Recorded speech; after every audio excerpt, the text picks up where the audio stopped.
ఈ వీడియో ట్యూటోరియల్లో మనము desktop mother board అంటే పీసీ మదర్ బోర్డు మీద ఉన్నటువంటి రకరకాలైనటువంటి పోర్ట్స్, కనెక్టర్స్, స్లాట్స్, చిప్స్, కాంపోనెంట్స్ని మనం ఒక్కొక్కటిగా ఐడెంటిఫై చేద్దాము.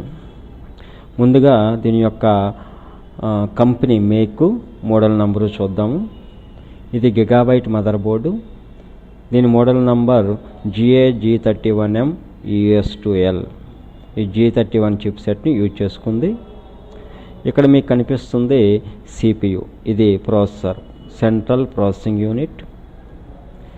ఈ ప్రాసెసర్ని మనము హోల్డ్ చేసే సాకెట్ ఏదైతే ఉందో దాన్ని CPU సాకెట్ అన్నాము. ఇది CPU యొక్క వెనక భాగం. మీకు దీన్ని మనం పిన్లెస్ ప్రాసెసర్ అని అంటాము. ఎందుకంటే ఇక్కడ పిన్స్ ఏమి కనిపించట్లేదు. పిన్స్ అనేది బోర్డు మీదే ఉంటాయి మనకి. ఈ టైప్ ఆఫ్ సాకెట్ ఏదైతే ఉందో దీన్ని LGA సాకెట్ అంటాము. LGA అంటే ల్యాండ్ గ్రిడ్ యారే అని అర్థము. మనకి ఇంకో టైప్ ఆఫ్ సాకెట్స్ కూడా ఉంటాయి, ల్యాప్టాప్స్లో యూజ్ చేసుకుంటారు. వాటిని PGA సాకెట్ అంటాము. PGA అంటే పిన్ గ్రిడ్ యారే అని అర్థం. ఈ CPUకు దగ్గరలో మనకు కనిపిస్తున్నటువంటి అతి పెద్ద చిప్ ఏదైతే ఉందో అది మనం నార్త్ బ్రిడ్జ్ అంటాము. కానీ ఇక్కడ మీకు కనిపిస్తుంది హీట్ సింక్. ఈ హీట్ సింక్ కింది భాగంలో మనకి ఈ చిప్ ఉంది. ఈ నార్త్ బ్రిడ్జ్కే మరో పేరు ఉంది, GMCH. GMCH అంటే గ్రాఫిక్ మెమరీ కంట్రోలర్ హబ్ అని అర్థం. ఈ నార్త్ బ్రిడ్జ్ కింది భాగంలో మనకి మరో చిప్ ఉంది. ఇక్కడ కూడా మీకు కనిపిస్తుంది హీట్ సింక్.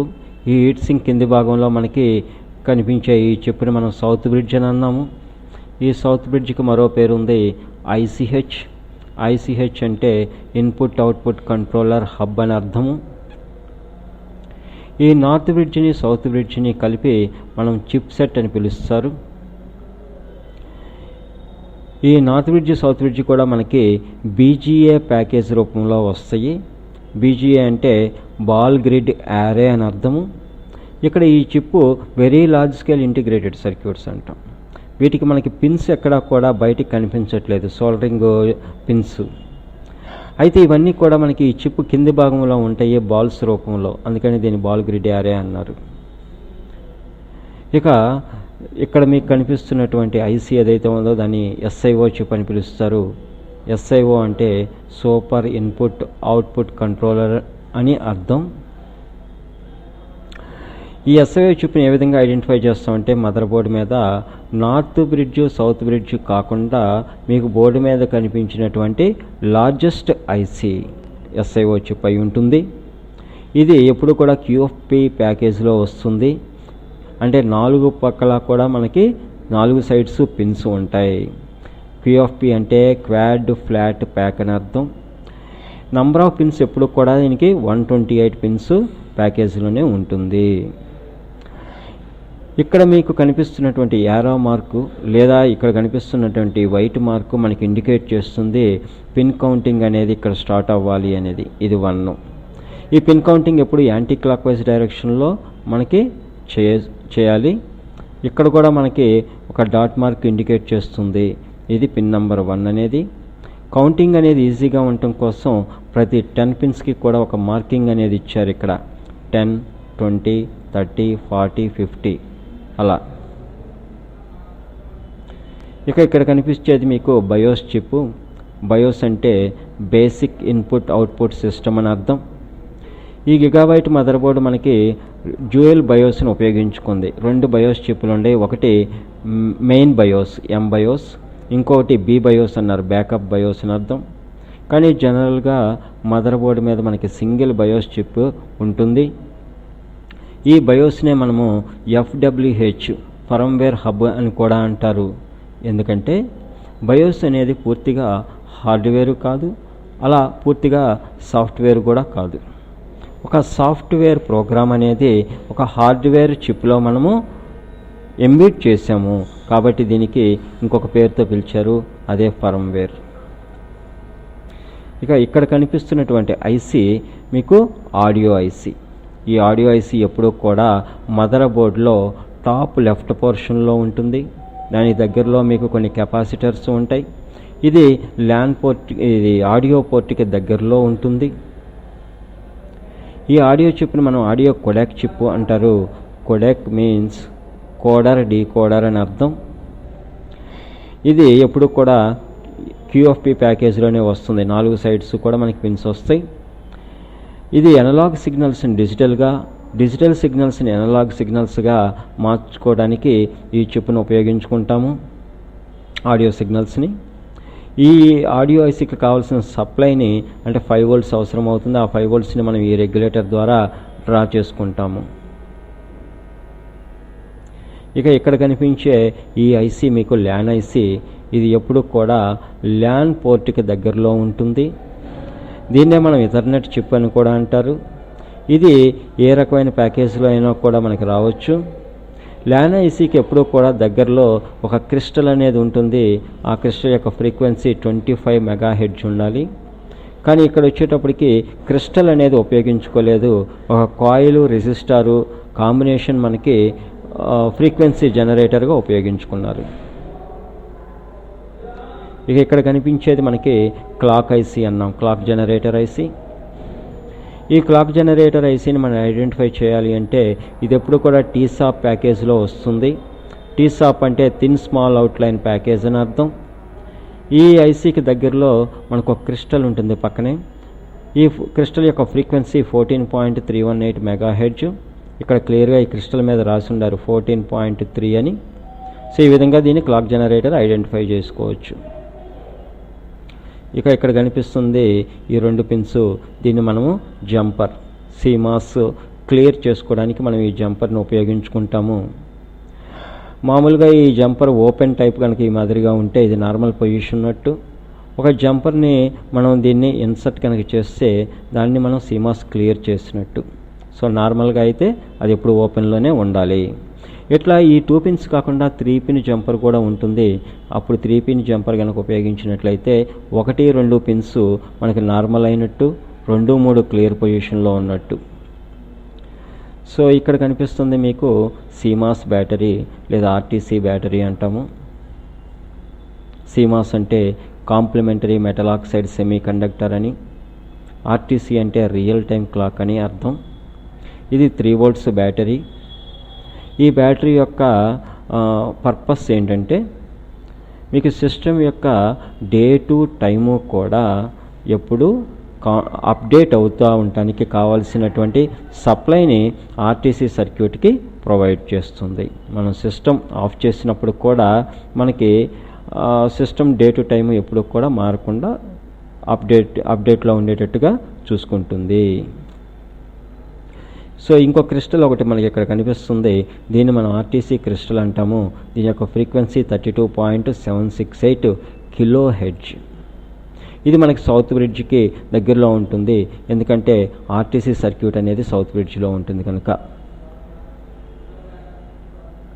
ఇక CPUకి దగ్గరలో ఈ ఎల్ షేప్లో కనిపిస్తున్నటువంటి ఏరియాని మనం ఏమన్నామంటే VRM సెక్షన్ అంటాము. VRM అంటే వోల్టేజ్ రెగ్యులేటర్ మాడ్యూల్ అని అర్థము. ఈ VRM సెక్షన్ చేసే పని ఏంటంటే ప్రాసెసర్కి కావాల్సిన సప్లైని మనకు అందించడం. ఇక్కడ కనిపిస్తున్నటువంటి ఈ కనెక్టర్ మనకి 12 volts SMPS నుంచి వచ్చే 12 voltsని కనెక్ట్ చేసుకుంటున్నాం. ఈ 12 voltsని CPUకు కావాల్సినటువంటి వోల్టేజ్గా, దాన్ని CPU కోర్ వోల్టేజ్ అంటాము. ఆ CPU కోర్ వోల్టేజ్గా మార్చి మనకి బయటికి ఇచ్చే సెక్షనే VRM సెక్షన్. ఇందులో మనకి ట్రాన్సిస్టర్సు, కాయిల్స్, కెపాసిటర్స్ ఇలా చాలా కాంపోనెంట్స్ ఉంటాయి. వాటితో పాటు ఒక ఐసీ ఉంది. ఈ ఐసీని మనం VRM ఐసీ లేదా PWM ఐసీ అని అంటాము. ఇక్కడ మనకి 3 కాయిల్స్ ఉన్నాయి. 1, 2, 3 అంటే దీని అర్థం ఇది 3 phase సర్క్యూట్ అని. ఇక్కడ మీకు కనిపిస్తున్నటువంటి పోర్ట్స్ని మనం బ్యాక్ అండ్ పోర్ట్స్ అంటాము. ఇవి దేనికి ఉపయోగించుకుంటామంటే ఈ పోర్ట్ మనకి PS2 కనెక్టర్ అంటాము. PS2 అంటే పర్సనల్ సిస్టమ్ 2 అని. దీన్ని కీబోర్డు, మౌస్ని కనెక్ట్ చేసుకోవడానికి ఉపయోగించుకుంటాము. ఇది మీకు ప్యారలల్ పోర్ట్ అంటారు. ఇది మనకి ప్రింటర్స్ని, స్కానర్స్ని కనెక్ట్ చేసుకోవడానికి ఉపయోగించుకుంటారు. ఇక్కడ ఇది కనిపించేది మీకు సీరియల్ పోర్టు. ఇక్కడ కనిపిస్తుంది VGA కనెక్టర్. విజి అంటే వీడియో గ్రాఫిక్ యారే లేదా వీడియో గ్రాఫిక్ అడాప్టర్ అని అర్థం. మానిటర్ని కనెక్ట్ చేసుకుంటున్నాము. ఇది మనకి USB port, universal serial bus అని అర్థం. ఇక్కడ ఒక ల్యాన్ పోర్టు, మళ్ళీ ఇంకా 2 యూఎస్బి పోర్టులు ఇచ్చారు. ఇది మనకి ఆడియో పోర్టు. ఇది మైక్ రికార్డింగ్ చేసుకోవడానికి, లైన్ ఆడియో ఇన్పుట్ చేసుకోవడానికి. ఇక్కడ నుంచి మనకి ఆడియో అవుట్పుట్ బయటకు వస్తుంది. ఇక ఇక్కడ కనిపిస్తున్న ఈ కనెక్టర్ మనము పవర్ సప్లై ఎస్ఎంపిఎస్ నుంచి వచ్చినటువంటి పవర్ సప్లైని కనెక్టర్ని ఇక్కడ మనము ఇన్సర్ట్ చేస్తాము. దీన్ని మనము ఏటీఎక్స్ అంటే అడ్వాన్స్డ్ టెక్నాలజీ ఎక్స్టెండెడ్ అని అర్థం. ATX PS connector power supply connector అని అంటాం. ఇక్కడ సిపికి దగ్గరలో ఉన్న 4-పిన్ కనెక్టర్ మనకి ఇది 12 volts డీసీని సప్లై చేస్తుంది. ఇది 12 volt డీసీ పిఎస్ కనెక్టర్ అని అంటారు. ఇక్కడ గ్రీన్ కలర్లో కనిపిస్తున్న పోర్ట్ ఏంటంటే దీన్ని మనం ఐడిఈ పోర్ట్ అంటాము. ఐడిఈ అంటే ఇంటిగ్రేటెడ్ డివైస్ ఎలక్ట్రానిక్స్ అని అర్థము. దీనికి ఇంకో పేరు కూడా ఉంది, పాటా అని కూడా పిలుస్తారు. పాటా అంటే ప్యారలల్ అడ్వాన్స్డ్ టెక్నాలజీ అటాచ్మెంట్ అని. ఈ పోర్ట్ని మనము డ్రైవ్స్ని కనెక్ట్ చేసుకోవడానికి అంటే డివిడి డ్రైవ్ లేదా హార్డ్ డిస్క్ డ్రైవ్ని కనెక్ట్ చేసుకోవడానికి ఈ పోర్ట్ని మనం ఉపయోగించుకుంటాము. ఈ పాటా కాకుండా మనకి ఇంకొక టైప్ ఆఫ్ టెక్నాలజీ ఉంది, అది సాటా. సాటా అంటే సీరియల్ అడ్వాన్స్డ్ టెక్నాలజీ అటాచ్మెంట్ అని. ఈ పోర్ట్స్ని కూడా మనము హార్డ్ డిస్క్ డ్రైవ్ లేదా డివిడి లేదా సిడి డ్రైవ్ని మనం కనెక్ట్ చేసుకోవడానికి ఈ పోర్ట్స్ ఉపయోగించుకోవచ్చు. ఎల్లో కలర్లో కనిపిస్తున్నటువంటి ఈ 2 పోర్ట్స్ కూడా మనకి మెమరీ స్లాట్స్. వీటినే మనం ర్యామ్ స్లాట్ అని కూడా అంటారు. వీటిని డిమ్ స్లాట్ అని కూడా పిలుస్తుంటారు జనరల్గా. డిమ్ అంటే డ్యూయల్ ఇన్లైన్ మెమరీ మాడ్యూల్ అని అర్థము. ఈ డిమ్ స్లాట్ మీద సెంటర్లో మీకు కనిపిస్తున్నటువంటి నాచ్ ఏదైతే ఉందో ఆ ఏరియాలో దాని మీద ఒక వోల్టేజ్ రేటింగ్ అనేది ఉంటుంది. ఇక్కడ వోల్టేజ్ మీకు చూస్తే ఇది 1.8 volts ఉంది. ఈ 1.8 volts మీకు ఇండికేట్ చేస్తుంది ఇది DDR2 ర్యాము ఈ బోర్డు యూజ్ చేసుకుంటుంది అని. ఇక్కడే 2.5 volts కనుక ఉండేటట్టయితే అది DDR1 అని, ఇది 1.5 కనుక ఉండేటట్టయితే ఆ DDR3 ర్యామ్ అనేది ఇండికేషన్. ఇప్పుడు DDR2 ర్యామ్ స్లాట్ కనుక మనం తీసుకునేటట్టయితే డిమ్ స్లాట్లో టోటల్ నెంబర్ ఆఫ్ పిన్స్ మనకి 240 ఉంటాయి. అందులో ఒక సైడు 120 ఉంటాయి. ఈ సెంటర్లో ఉన్న నాచు టోటల్ 120 పిన్స్ని 64 + 56గా డివైడ్ చేస్తుంది. ఈ వైట్ కలర్ మనకి స్లాట్స్ ఏవైతే ఉన్నాయో వాటిని మనం PCI స్లాట్స్ అన్నాము. PCI అంటే పెరిఫరల్ కాంపోనెంట్ ఇంటర్ఫేస్ అని అర్థం. ఇవి మనకి ఇది ఆడియో లేదా ల్యాన్ లేదా యూఎస్బి ఫెయిల్ అయినప్పుడు మనం ఎక్స్టర్నల్గా పెరిఫరల్ కాంపోనెంట్స్ని ఇక్కడ కనెక్ట్ చేసుకోవడానికి ఉపయోగించుకుంటారు. సో ఇక్కడ కనిపిస్తుంది మనకి PCI ఎక్స్ప్రెస్ స్లాట్. దీన్ని మనము AGP లేదా యాక్సిలరేటెడ్ గ్రాఫిక్ పోర్ట్ అని అంటారు. సో ఇక్కడ కనిపిస్తుంది మనకి ఫ్రంట్ ప్యానల్ కనెక్టర్. ఈ ఫ్రంట్ ప్యానల్ కనెక్టర్లో మనకి పవర్ స్విచ్ని, పవర్ ఎల్ఈడిని, రీసెట్ స్విచ్ని, హార్డ్ డిస్క్ ఎల్ఈడిని కనెక్ట్ చేసుకుంటాము. ఇందులో టోటల్ 10 పిన్స్ ఉంటాయి మనకి. ఇందులో 9 పిన్స్ మాత్రమే కనిపిస్తున్నాయి. ఇక్కడ ఒక పిన్ను మనకి డమ్మీ ఉంది. యాక్చువల్గా ఆ డమ్మీ పిన్ను మనకి 10th పిన్ను. దానికి డయాగనల్గా ఆపోజిట్గా ఉన్నది 1. పిన్ కౌంటింగ్ ఎప్పుడు 1 2 3 4 5 6 7 8 9 10 ఈ మాదిరిగా వస్తుంది. ఈ డమ్మీ పిన్కి పక్కన అడ్జస్టెంట్గా ఉన్న ఈ 2 పిన్స్కి మనం పవర్ స్విచ్ని కనెక్ట్ చేసుకుంటాం. 6 8 పిన్స్ వస్తాయి ఇవి మనకి. ఈ పవర్ స్విచ్కి ఆపోజిట్గా ఉన్న ఈ 2 పిన్స్ కూడా మనకి 5 7 పిన్స్ మనకి ఇక్కడ రీసెట్ స్విచ్ని. ఈ పవర్ స్విచ్కి పక్కన అడ్జసెంట్గా ఉన్న ఈ 2 పిన్స్ మనకి 2 and 4 ఇది పవర్ ఎల్ఈడిని. ఈ పవర్ ఎల్ఈడికి ఆపోజిట్గా ఉన్న ఈ 2 పిన్స్కి హార్డ్ డిస్క్ ఎల్ఈడిని కనెక్ట్ చేసుకుంటాము. ఇక్కడ క్లియర్గా రాశారు ఇది F ప్యానల్ అని, ఫ్రంట్ ప్యానల్ అని అర్థం.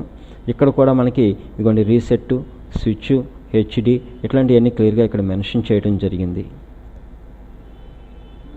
ఇక ఇక్కడ కనిపిస్తుంది మనకి CPU ఫ్యాన్, థర్మల్ ఫ్యాన్ని కనెక్ట్ చేసుకోవడానికి ఈ కనెక్టర్ మనం ఉపయోగించుకుంటారు.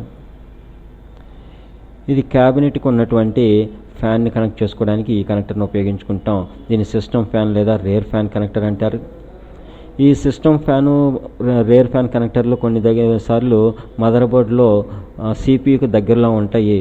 కానీ ఒక్కో సిపియు ఫ్యాన్ సిస్టమ్ ఫ్యాన్కి కానీ, సిస్టమ్ ఫ్యాన్ సిపియు ఫ్యాన్ కానీ కనెక్ట్ చేసుకోకూడదు.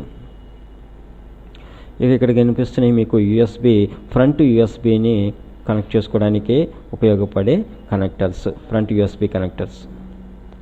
ఇక్కడ ఆడియో పోర్ట్కి పక్కనే మీకు కనిపిస్తున్నటువంటి కనెక్టర్ ఏదైతే ఉందో ఇది ఫ్రంట్ ఆడియోని కనెక్ట్ చేసుకోవడానికి ఉపయోగించుకున్నాము. Thank you for watching.